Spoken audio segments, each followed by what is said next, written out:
Oh, hello. You know, I was just thinking about all the fun I had as an officer aboard this ship. Well, that was in the days before I was harbor master here in the big harbor. I remember my old captain. I learned a lot from him. And we were good friends.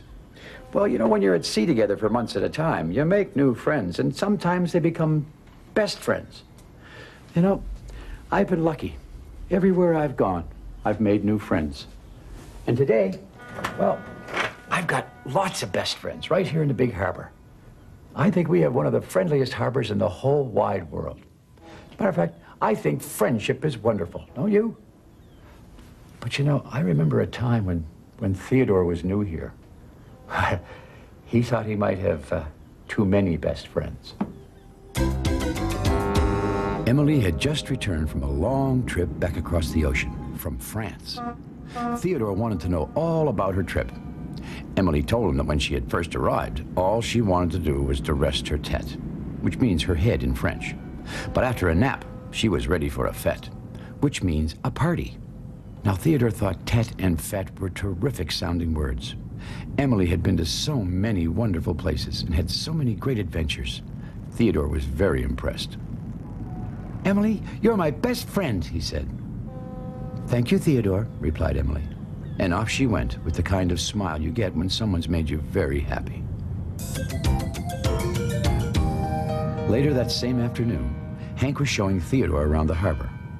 Now, with Hank as a tour guide, there's never a dull moment. "Let's see who can be first around Bedford Buoy," said Hank. And the two tugs were off before you could say one toot. Hank was the first around Bedford. He was making the fastest turns Theodore had ever seen. Theodore was very impressed.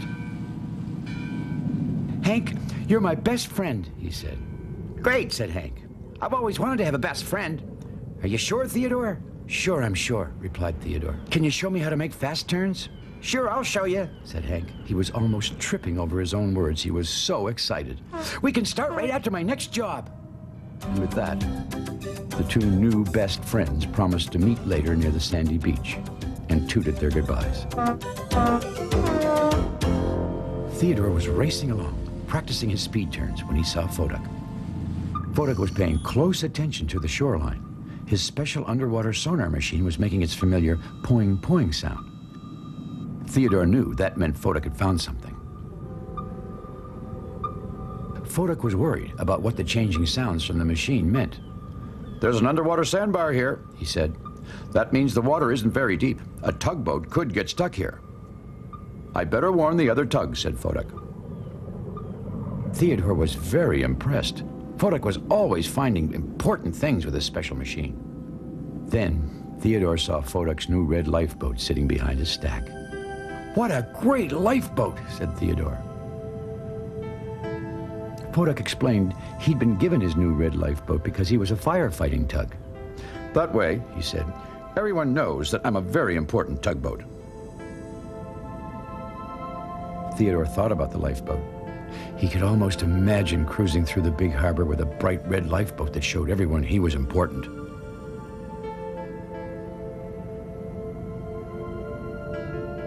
And then Theodore said, "Fodak, could I try your lifeboat?" Well, Fodak wasn't too sure about that. After all, if he let Theodore use his lifeboat, he wouldn't have one. And tugboats must always have a lifeboat. "Maybe we could trade," he suggested. "I'll lend you my lifeboat for the afternoon, and you can lend me yours." Theodore couldn't have been more pleased. He felt so happy, he just blurted out, "Fodak, you're my best friend." Then Fodak told Theodore that he would show him how the sounds from his underwater sonar machine helped them find things. "Let's go right now," he said. But Theodore hesitated a moment.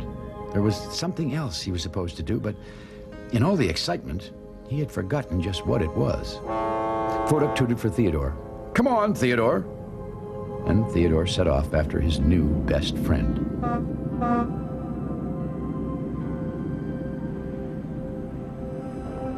Meanwhile, Theodore's other best friend, Hank, had just finished pulling a barge and was looking for Theodore because Theodore had promised to practice speed turns with him. A little later, Theodore and Foduck were floating along, finding underwater sandbars together.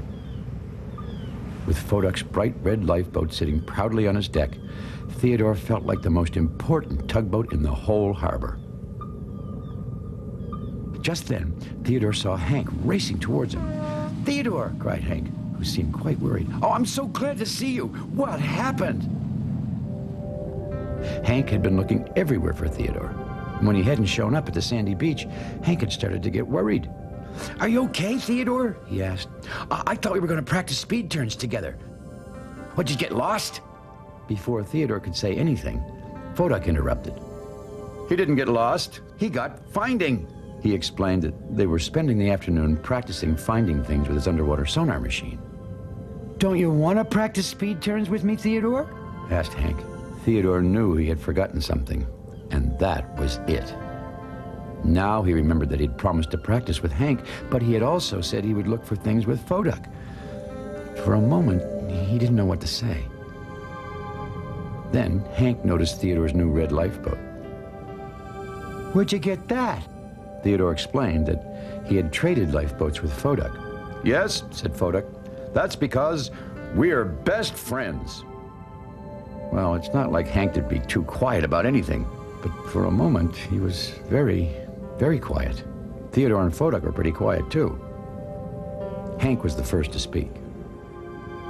"Oh, well," said Hank finally, with as much cheerfulness as he could muster. I'll just do something by myself, I guess."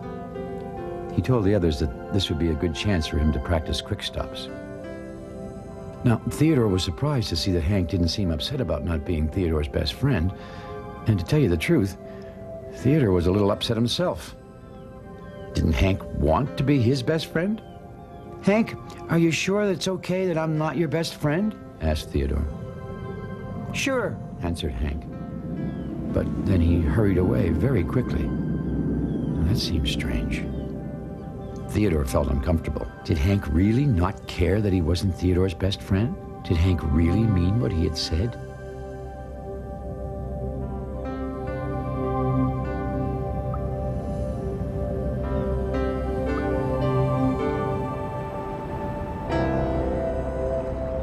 Later that afternoon, George was in the middle of a tall tale about his latest adventure on the high seas when the dispatcher turned with an important message. "3 big ships have arrived at the same time," he announced, "and we need every tugboat to get them in as soon as possible." But where was Hank? No one knew. "Well," said the dispatcher, "you'd better find Hank, because we need 3 pullers and 2 pushers right away." And so the 4 tugboats set off to search for Hank. Well, wouldn't you know that Theodore would be the first to find Hank. He looked like he was stuck right on that sandbar Foduck had found with his underwater sonar machine. Theodore knew that if he got too close to Hank, he might get stuck too. "Hank! Come on, Hank!" yelled Theodore. "Get off that sandbar. We're all needed for a big job." But Hank didn't answer. Theodore tried again. "Hank!" he called. "Are you all right?" Hank still didn't answer. Why wasn't Hank answering him? Maybe he was hurt, or maybe... And then Theodore had a terrible thought. He turned around and raced for help. Theodore found Emily in the next cove looking for Hank. "Emily! Emily, come quick!" shouted Theodore. "I've found Hank. I think he's stuck in the sand, but he won't answer me." "Well, why won't he answer you?" said Emily. Theodore looked very worried, and then he said, "I don't know, but I think, well, maybe he's angry with me." "Angry with you?" said Emily. "What for?" "He was my best friend," answered Theodore. "But then he found out that Foduck and I are best friends." "I thought I was your best friend," said Emily. "Well," replied Theodore, "you were, but, well, Foduck traded lifeboats with me." And then Emily saw the bright red lifeboat on Theodore's deck. But she just repeated, "You said I was your best friend, Theodore." "Emily, are you angry with me too?" said Theodore. Before Emily could reply, George and Foduck arrived in the cove. They'd also spotted Hank. "Come on," shouted George, and the tugs hurried toward Hank. All except for Theodore. He stayed behind. He was sure Hank was angry with him and didn't want his help. That made Theodore feel terrible. Meanwhile, Emily, George, and Foduck buttoned onto Hank and began to pull. They pulled and pulled as hard as they could, but they couldn't budge Hank. He was stuck fast in that sandbar. Theodore watched the other tugs. "It's all because of me," he said. "All because I wanted things for me." Just then, George turned to Theodore. "Theodore," he puffed, "we need your help." Theodore buttoned on and began to pull. Suddenly, Hank budged a bit. He was coming loose. "Everyone, all at once, when I count to 3, roared George. 1, 2, 3. Hank was finally free.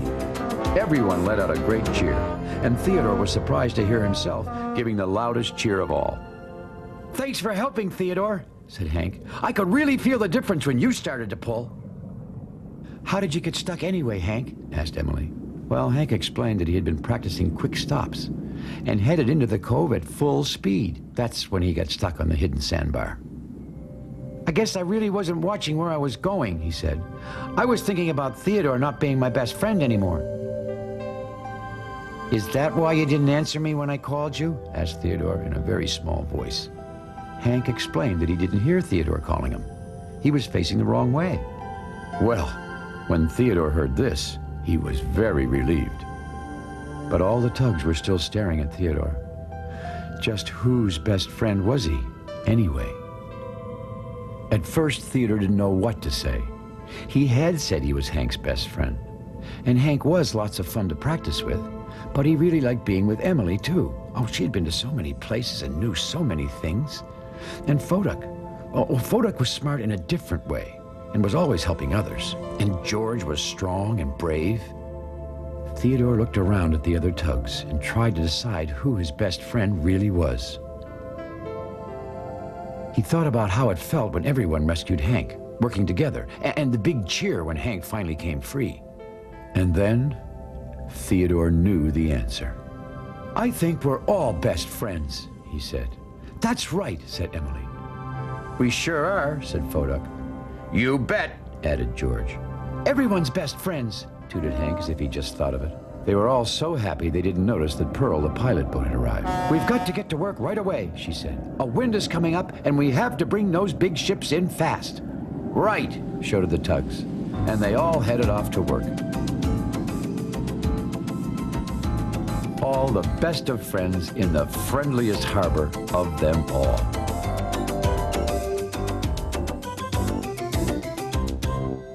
Of course, soon after that, Theodore and Foduck, well, they traded lifeboats back, and Hank and Theodore and Foduck spent many happy hours finding things with Foduck's underwater sonar. Now, if I could just find my pencil. I had it when I was looking at that picture of my old captain. Of course. It's an old habit I picked up from you-know-who. Well, thanks for visiting us here in the Big Harbor.